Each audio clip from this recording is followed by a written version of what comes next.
Olá, vou apresentar agora sobre o refervedor. Eu sou Juliana e vou apresentar refervedor, que faz parte da disciplina Fundamentos de Fenômenos de Transporte. Primeiro eu vou definir o que é um refervedor, mas antes de definir, vamos entender melhor como funciona a coluna de destilação, porque o refervedor faz parte da coluna de destilação. Então é muito importante primeiro a gente saber como é que funciona, como é o esquema da coluna de destilação. Vamos ver aqui. Primeiramente, o início do processo é realizado através de uma alimentação de uma matéria-prima, geralmente não, sempre da parte intermediária da coluna de destilação. Essa matéria-prima é bifásica, ou seja, tem dois estados, o estado líquido e o estado gasoso. Para entendermos melhor sobre a coluna de destilação, eu vou dividir aqui ela ao meio, tá bom? Dividindo ao meio, vou falar que a parte inferior é a parte menos volátil, a parte que fica o líquido, e a parte superior é a parte mais volátil, que fica o vapor. O líquido ele é aquecido e assim vai havendo uma evaporação e aqui vai ficando só vapor. Ao decorrer da coluna de destilação existem vários pratos.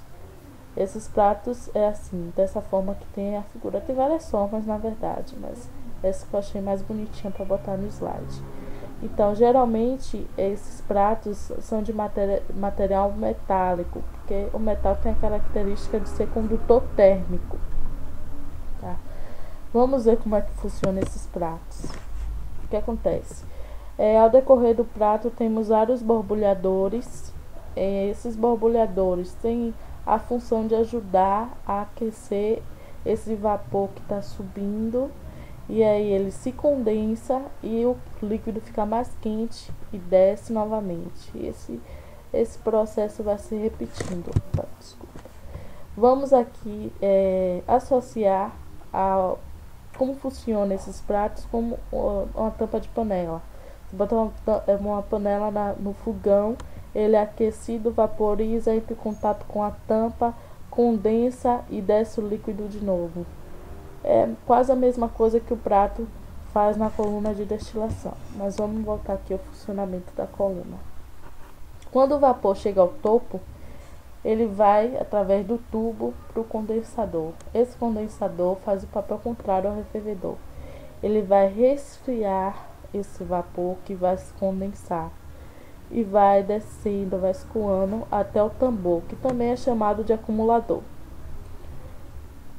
E aí esse líquido condensado, ele volta para a coluna de destilação com maior grau de pureza. Tá? Esse processo é para obter um produto final com a maior porcentagem de pureza possível desejada. Agora vamos para a parte inferior, que é a parte menos volátil. O que acontece? O refervedor é alimentado pelo líquido que está aqui na base.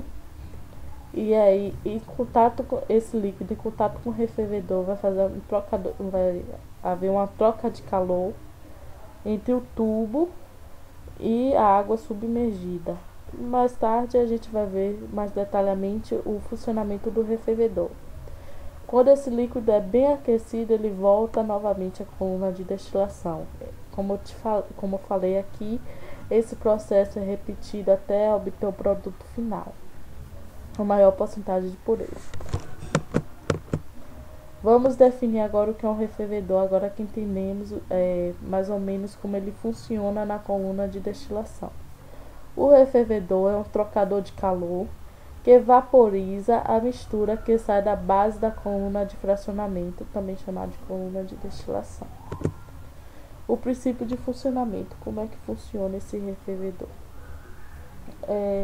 O refervedor ele é colocado geralmente na base, da coluna de destilação, e para que o fluido seja total ou parcialmente evaporado. Esse processo é repetido várias vezes. O refervedor é alimentado por um vapor. Aqui tem um tubo, aqui nesse tubo ele entra um vapor. Aqui tem uma válvula que vai controlar a vazão da entrada desse vapor ao refervedor. né? Para haver uma troca de calor aqui na evaporação. Esses tubos, ele fica com vapor e em contato com o líquido vai haver uma troca de calor, aí vai haver uma ebulição, perdão, e aí vai ficar vários vaporzinhos aqui e o líquido vai voltar mais aquecido à coluna de destilação. Classificação de refervedores. Tem tipo caldeira, termosifão e circulação forçada. O refervedor tipo caldeira é como eu falei no funcionamento, ó. A imagem igualzinha praticamente. O refervedor tipo caldeira ele tem várias tubulações. O que acontece aqui?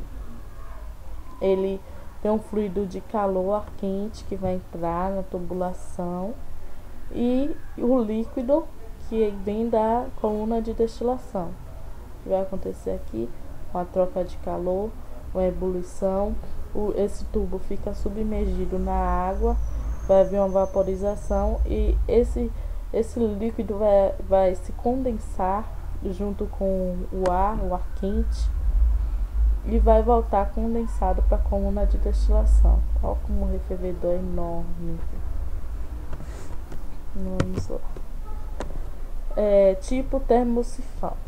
Termosifão tem a funcionalidade também de trazer um trocador de calor para aquecer mais o líquido. Então, temos dois tipos de termosifão, como vocês veem na figura. Tem o tipo vertical, ele ocupa menos espaço, e o tipo horizontal. Esse tipo horizontal, ele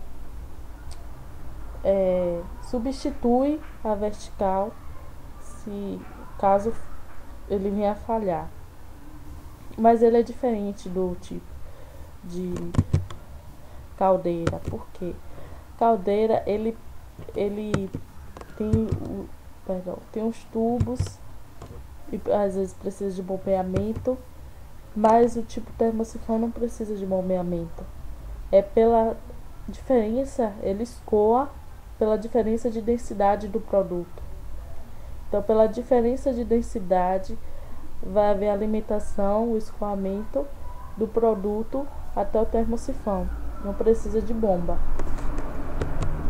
Tipo de circulação forçada, já esse precisa de bomba aqui. Então, a diferença deles e os outros refervedores é porque necessita de uma bomba. Aqui tem um esquema.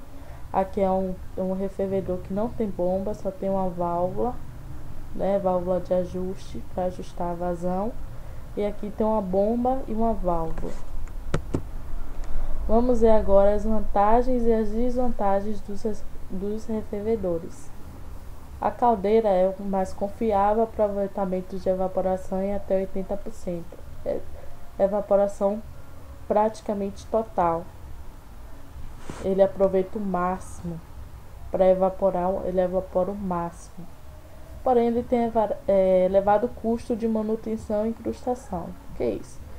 Vocês viram na figura que eles têm vários tubos. Para limpar cada tubinho daquele que vai criando incrustação interna, a manutenção é cara para limpar. São jatos de água, são manutenções diferentes. Então, tem um elevado custo. Agora, o termosifão, ele tem menos custos de manutenção subapática, porém tem pouca confiabilidade. Ele evapora parcialmente. O de circulação forçada controla a circulação do líquido durante a destilação por causa da bomba, mas tem elevado custo de energia também por causa da bomba e também por causa dos tubos. Quesito segurança. Eu procurei aqui simplificar ao máximo, por quê? Porque o quesito segurança do refervedor está na norma regulamentadora 13. Norma de segurança NR13, que a última reforma foi em 1994, só que essa norma é mais para caldeiras e vasos de pressão. O refervedor faz parte, mas ele está mais voltado, então tem pouca coisa sobre o refervedor. Porém, o quesito de segurança do refervedor é a pressão, que o refervedor lidar com a pressão, aquele vapor, aquele gás dentro. Válvula de segurança, porque pode vir a fatalidade de explodir. Então tem que ter todo o instrumento, toda a máquina que lidar com pressão tem que ter uma válvula de segurança, é de norma.